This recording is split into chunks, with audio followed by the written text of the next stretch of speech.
Introducing Nature Spring Distilled Drinking Water.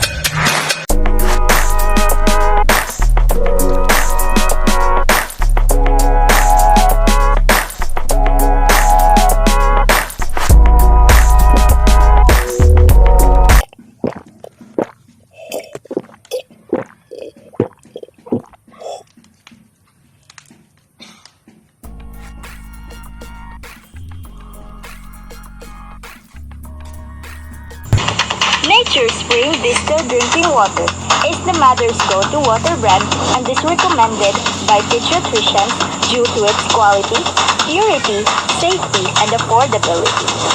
It undergoes a 12-stage process with different levels of filtration, purification, and distillation processes to remove impurities using state-of-the-art facilities. Feel empowered with Nature Spring Drinking Water.